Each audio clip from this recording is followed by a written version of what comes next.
Assalamualaikum warahmatullahi wabarakatuh. Sahabatku semua, siapakah yang masih ingat dengan perjalanan hidup Siti Mashiitoh? Dahulu saat masih SD, kisah ini tidak terlalu asing bagi kita. Karena di sekolah ataupun di musola, Siti Mashiitoh selalu menjadi trending topik ketika ustadz kami menceritakan kisah-kisah teladan. Bahkan ada lagamnya loh yang selalu diputar di musola sore hari sambil menunggu waktu azan maghrib tiba. Generasi sekarang ini mungkin sangat sedikit sekali yang masih mengenal Siti Mashiitoh. Bahkan banyak yang tidak tahu siapakah Siti Mashiitoh tersebut. Nama asli Siti Mashiitoh banyak yang tidak tahu. Kata Mashiitoh sendiri adalah perempuan yang menyisir rambut. Di dalam redaksi Arab, baik itu sejarah ataupun hadis, hanya menulis Mashiitoh ibnatu Fir'aun, yang artinya wanita yang bertugas menyisir rambut putrinya Fir'aun. Jadi Mashiitoh bukanlah sebuah nama. Hanya saja di Indonesia lebih dikenal Mashiitoh adalah sebuah nama, padahal nama aslinya belum diketahui. Untuk terus mengembangkan channel ini, bagi yang belum subscribe, silahkan subscribe terlebih dahulu. Like dan share untuk saling berbagi penting seputar informasi Islam. Semoga syiar Islam semakin tersebar. Amin ya robbal alamin. Mashiitoh dan keluarganya tinggal di dalam istana kerajaan Fir'aun laknatullah alaih. Suaminya bernama Hazaqil. Pekerjaannya sebagai pembuat peti. Salah satunya adalah peti Nabi Musa alaihissalam saat masih balita yang ditaruh untuk kemudian dihanyutkan di sungai Nil. Selain pembuat peti, Hazaqil juga sebagai orang terdekat kepercayaannya Fir'aun. Untuk permasalahan yang sangat rumit dalam kerajaan, Fir'aun selalu memanggil Hazaqil, suami dari Mashiitoh ini. Sedangkan Mashiitoh sendiri adalah tukang rias keluarga Fir'aun. Suatu hari, di kerajaan Fir'aun terjadi perdebatan sengit seputar hukuman mati yang dijatuhkan kepada para ahli sihir yang telah mengakui keimanannya kepada Tuhannya Musa alaihissalam. Hazaqil menentang keras kebijakan Fir'aun ini. Ia sangat tidak setuju dengan hukuman mati yang diberikan kepada para ahli sihir tersebut. Sikap Hazaqil ini membuat Fir'aun curiga. Jangan-jangan Hazaqil juga telah beriman kepada Tuhannya Musa alaihissalam. Saat itu pula Fir'aun menanyakan tentang keimanan Hazaqil. Apakah ada Tuhan selain Fir'aun? Hazaqil pun langsung menjawab dengan tegas, Allahu Rabbi, Allah yang menciptakan engkau Fir'aun dan diriku. Sontak Fir'aun langsung marah besar. Maka dibawalah Hazaqil ini ke padang kurma. Tangan dan kakinya pun diikat di antara pohon-pohon kurma. Dirinya pun dijadikan bidikan anak panah. Akhirnya Hazaqil pun wafat dengan kurang lebih 30 anak panah yang telah menancap di tubuhnya.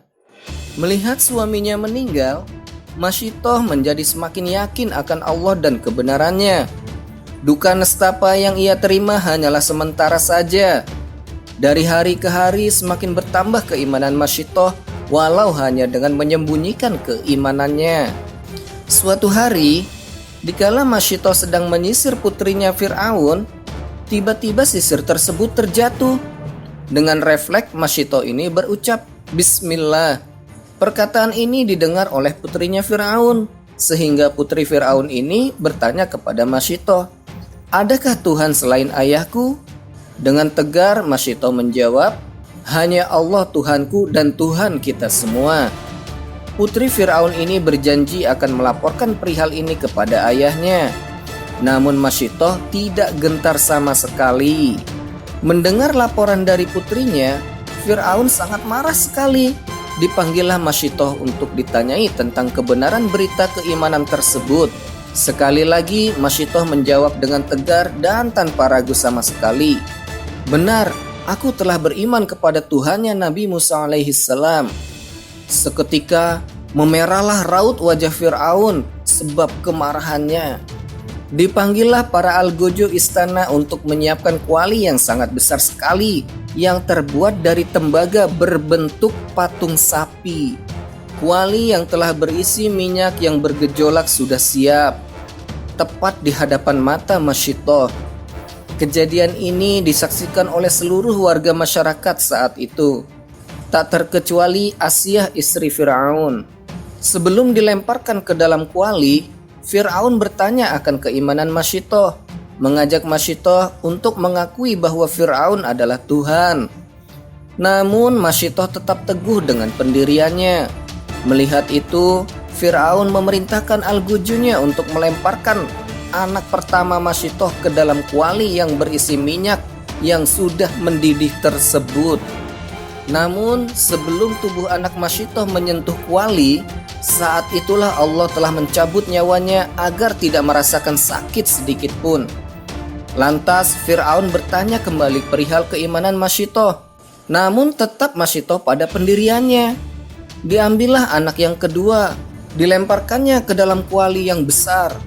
Sama halnya dengan anak Masyitoh yang pertama, anak yang kedua ini pun Allah cabut nyawanya sebelum tubuhnya menyentuh kuali. Tibalah pada pertanyaan terakhir. Sekali lagi Fir'aun mengajak Masyitoh untuk beriman kepadanya, mengakui bahwa Fir'aun adalah Tuhannya. Dan masih dengan jawaban yang sama, dengan tetap teguh pendirian yang sangat kuat, Masyitoh pun tetap teguh pada pendiriannya. Allahu Rabbi wa Rabbuna wa Rabbukum. Dengan kemarahan yang amat sangat ini, Fir'aun akhirnya memerintahkan algojonya untuk melemparkan anak Masyitoh yang bungsu, yang baru berumur 3 bulan, yang masih dalam susuan. Naluri keibuannya pun tidak tega melihat anaknya yang masih dalam susuan ini ikut dilemparkan ke dalam kuali yang telah mendidih lagi panas. Atas izin Allah, anak yang digendong Masyitoh ini pun dapat berbicara, memberikan kekuatan kepada ibunya agar jangan ragu dan jangan takut bahwa Allah bersama kita. Sebelum dimasukkan ke kuali, Masyitoh meminta kepada Fir'aun untuk mengumpulkan tulang belulang dirinya dan ketiga anaknya dalam satu kain agar mudah untuk dikuburkan. Akhirnya Masyitoh dan anak yang berumur 3 bulan ini dimasukkan ke dalam kuali. Seketika harum wangi semerbak keluar dari kuali, wangi yang tidak pernah tercium sebelumnya oleh masyarakat yang menyaksikannya. Ya, itulah wangi surga. Kisah ini pun diabadikan oleh Rasulullah SAW dalam perjalanannya saat Isra dan Mi'raj bersama Jibril alaihissalam. Demikianlah kisah Masyitoh yang layak untuk diteladani, terlebih bagi para seluruh wanita muslimah. Semoga dengan adanya kisah ini akan menambah keimanan kita kepada Allah Subhanahu wa Ta'ala. Terlebih kita bisa mengamalkannya kisah Masyitoh tersebut dan menyampaikannya kepada orang lain. Wallahu a'lamu bishawab. Bila mana ada baiknya, itu semata-mata datangnya hanya dari Allah Subhanahu wa Ta'ala. Dan bila mana ada kekhilafan, mohon dimaafkan. Terima kasih.